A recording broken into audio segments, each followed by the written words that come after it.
Good morning, my lovelies. Happy Wednesday. Happy scoping out. I'm so glad that you're here. I have a story to tell you.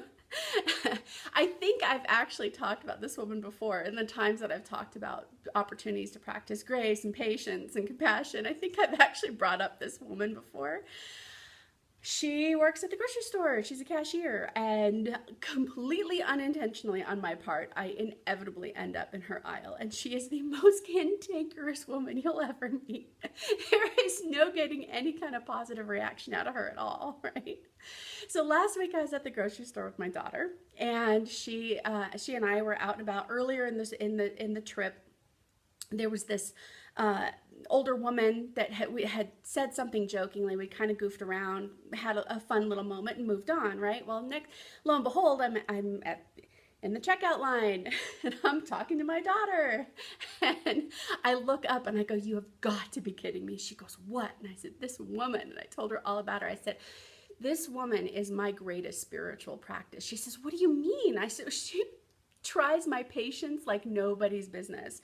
So my practice with her has constantly been grace, compassion, stay positive, don't let her negativity and bad attitude infect my good attitude, right? Like this. And I've really been, even though I have that moment of like, oh my God, not again, even though that has come up for me, it's always been followed by, okay, Triffany, you must need to practice patience today. You must need to practice grace. There must be an opportunity here for you to practice compassion. So I look at her as my spiritual teacher because she helps me practice these things in myself, right? So my daughter's like, how, she can't be that bad. And we're chit-chatting about it. And lo and behold, somebody comes behind and rams my cart, like hard, like it moves the whole cart forward. I thought somebody had slipped as they were moving in so I looked around to make sure everybody was okay. It was that older woman that we'd been joking with earlier. And she was laughing. She had that little ornery twinkle in her eye. And I was like, oh, you're trouble. And we had a good laugh about it. Right in front of this woman who just will not see the positive in anything. So my daughter hasn't said anything yet, and we're coming up to the checkout. It's our turn. And I asked the woman, "Are you enjoying this beautiful day?" And she says, "Well, I'm stuck inside." And I'm like, "Well, it is pretty hot. Thank goodness you've got the air conditioning." "Well, it's always too cold in here, and I'm on my feet all day."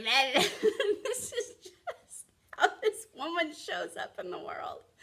So my daughter, there's no bagger. So my daughter grabs our canvas bags and she starts bagging them. And I say to her, understanding, like she's really doing a service here. And I say, "Thank you so much, Peyton, for jumping in and helping." She goes, "No problem. I hate to have her have to do everything." And of course, this woman barely looks up, like, I'm sure she doesn't know if she's being sarcastic or what. And this whole time, the woman behind me is still joking and joshing and goofing around. And by the time everything's said and done, I thank the cashier. I look at Peyton, who's like, whoa, at me, right? I give the lady behind me a great big hug and thank her for making my day positive, and I move on. And my daughter has this incredible insight. She's so wise. She's only 16 years old, but she's incredibly wise. And she goes, "Mom, that woman is not your spiritual practice. You're hers." And I went, oh my gosh. She says, "You know how she would have responded if somebody had tried, even jokingly, to ram her cart. You know what that would, she needs to see how somebody else chooses to behave in this world." And I was really awestruck by that insight. So when we start looking at the effect that we let annoying people have in our life, we have options, right? Because the truth of the matter is, we can't ever make anybody show up any differently. We cannot make anybody do anything differently, think any differently, speak any differently, treat us any differently, care about anything. We cannot do that. The only thing we even have a modicum of control over is ourself.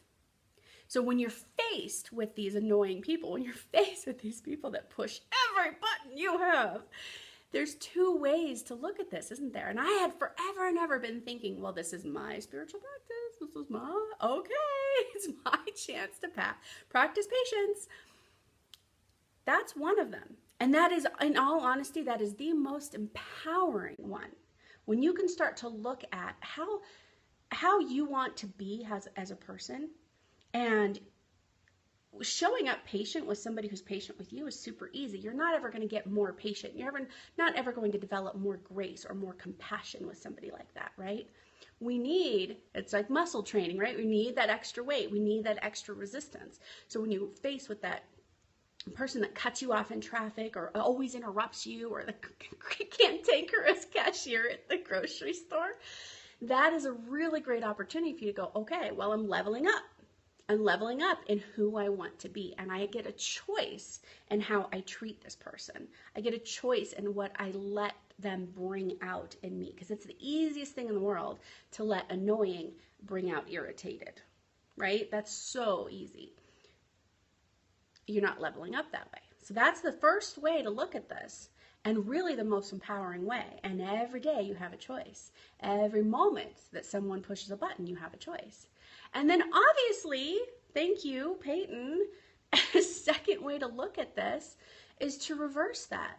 If you have become so centered and so solid in your life that you are consistent in the way you show up, regardless of whether or not it's easy to show up that way, there's a really good chance that you're someone else's opportunity. And obviously when you screw up, you're their opportunity too, right? We've talked about that, you know? How many times have you been like, oh, I just cut somebody off in traffic, I'm so sorry.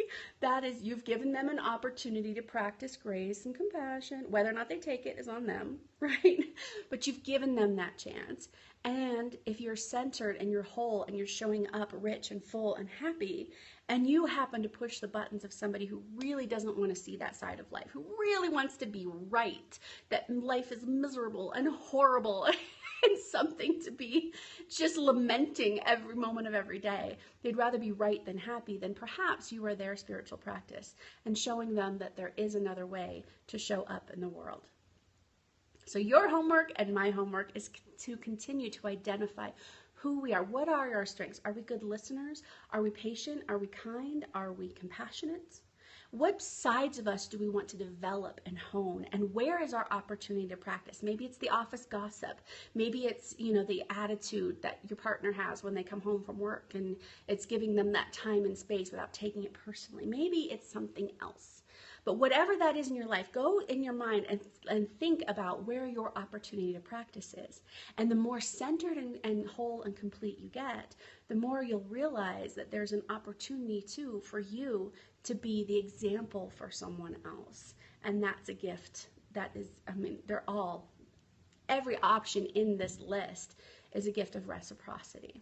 So that's your homework. That's my homework. Subscribe to my YouTube channel. Make sure that you are asking questions, getting involved. Feel free to ask me something on Twitter at Triffany Hammond, or come to the blog, tiffanyhammond.com/blog. And I'll see you next Wednesday, 8:30 a.m. Mountain Time.